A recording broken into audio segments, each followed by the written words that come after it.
आज की कहानी है अनमोल धरोहर। डैडी, आज आपके रखे नए ड्राइवर ने मेरे साथ बदतमीजी की। देर शाम लौटी जानवी ने अपने पापा को बाहर हॉल में बैठे हुए देखकर शिकायती लहजे में कहा, क्या उसकी ये हिम्मत?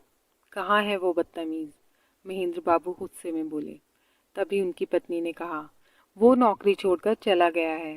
कह रहा था, मुझे मेरा आत्मसम्मान प्यारा है, मुझे आपके यहाँ नौकरी नहीं करनी। तो मैंने कहा, ठीक है, अगले महीने की 10 तारीख को आकर जो भी हिसाब बने ले जाना। हिसाब तो मैं पूरा करता हूँ। मेरी बिटिया के साथ बदतमीजी की और मैं उसे ऐसे ही छोड़ दूँ? तुम चलो अभी मेरे साथ जानवी, अभी उसके घर चलते हैं। वहाँ उसके परिवार के सामने उसकी वो हालत करूँगा कि तमीज़ सीख जाएगा। गुस्से से भरे महेंद्र बाबू अपनी बेटी और पत्नी के साथ ड्राइवर बिरजू के घर पहुंचे और दरवाज़ा खटखटाया। दरवाज़ा एक 15-16 साल की लड़की ने खोला। जी कहिए, कहाँ है वो बिरजू का बच्चा? बुलाओ उसे। गुस्से से महेंद्र बाबू गरजे। ओह, तो आप पापा की पहचान वाले हैं। नमस्ते अंकल जी, नमस्ते आंटी जी, आइए आइए बैठिए, मैं आपके लिए पानी लेकर आती हूँ। सुनो लड़की, महेंद्र बाबू बस इतना ही कह पाए थे, मगर वो लड़की अपनी माँ को आवाज़ लगाते हुए अंदर से पानी लेने चली गई। तब तक उसकी माँ बाहर निकल आई। नमस्ते जी, माफ़ कीजिएगा, मैंने आपको पहचाना नहीं। मैं अपर्णा हूँ, आराध्या की मम्मी। बिरजू कहाँ है? जी वो तो सामान लाने गए हैं, बस आते ही होंगे। लीजिए वो आ गए। बिरजू को दरवाजे पर आते देखकर अपर्णा बोली, अरे साहब, मैडम आप यहाँ? अपर्णा, ये हमारे साहब मैडम हैं जिनके यहाँ मैं काम कर रहा था, मगर अब छोड़ चुका हूँ। छोड़ दिया? तुम्हें धक्के देकर बाहर निकालना चाहिए। तुमने मेरी बेटी के साथ क्या बदतमीजी की है? बदतमीजी? माफ़ कीजिए साहब, मैं तो अनजान लोगों से भी तमीज़ से पेश आता हूँ। तो आपकी बेटी के साथ, जबकि ये मेरी आराध्या की हम उम्र है। जानवी, तुम बताओ क्या बदतमीजी की इसने तुम्हारे साथ? पापा, सुबह स्कूल जाते हुए इसने अचानक बड़ी तेज़ी से ब्रेक मारी, तो मैंने इससे कहा, देखकर नहीं चला सकते कितनी ज़ोर से ब्रेक मारी है। ये तो शुक्र है मैंने सीट पकड़ ली, वरना मैं मुंह के बल गिर पड़ती। तो जवाब में ये बोला, बेटी वो अचानक एक छोटी सी बच्ची रोड क्रॉस करने लगी, तो मैं ब्रेक नहीं मारता तो क्या करता? बहाने मत बनाओ और ध्यान से गाड़ी चलाओ। फिर से अगर ब्रेक मारी तो मुझसे बुरा नहीं होगा। पापा भी न जाने कैसे कैसे बदतमीज़ लोगों को ड्राइवर रख लेते हैं।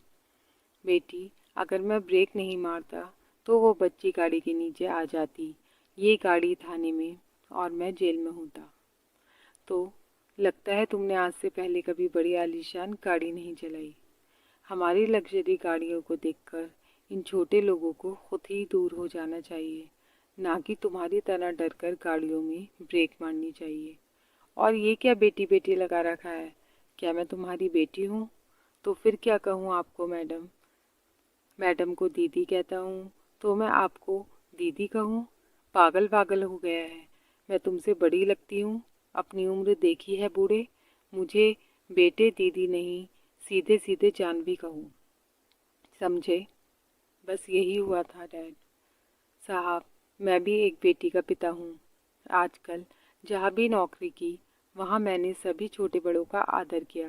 बदले में मुझे भी खूब आदर मिला और अधिकतर जगहों पर खुशी जाहिर करते हुए रुपए, मिठाई और प्यार मिला। मगर आपके यहाँ बदतमीजी का पुरस्कार, जो मेरे आत्मसम्मान को ठेस पहुँचा रहा था। इसलिए मैंने मैडम जी को बता दिया था कि मैं कल से आपके यहाँ काम करने नहीं आऊँगा। बस यही बात हुई थी। महेंद्र बाबू कुछ कहते, तब तक आराध्या सबके लिए ठंडा ठंडा शरबत बनाकर ले आई। लीजिए अंकल जी, लीजिए।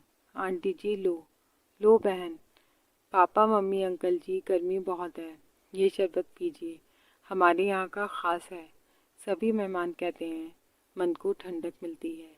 पीजिए ना, प्यार से आराध्या ने कहा, तो महेंद्र बाबू ने शरबत होठों से लगा लिया। और घूट घूट कर पीने लगे। पीने के बाद महेंद्र बाबू बिरजू की ओर देखकर बोले, बिरजू, आया तो था तुम्हें सबक सिखाने, मगर आज खुद यहाँ से एक सबक सीख कर जा रहा हूँ कि अपने बच्चों को पैसा, गाड़ी, मोबाइल, लैपटॉप, महंगी आइटम दो, मगर तमीज़ और संस्कार ज़रूर दो, वरना बच्चे तमीज़ भूलकर बदतमीज़ बन जाते हैं।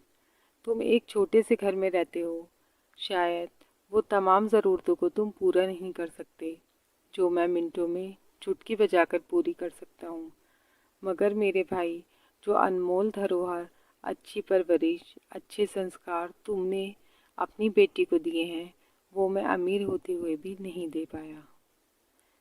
ये कहानी पसंद आई हो तो इसे लाइक कीजिए, शेयर कीजिए और मेरे चैनल को सब्सक्राइब कीजिए। Thank you.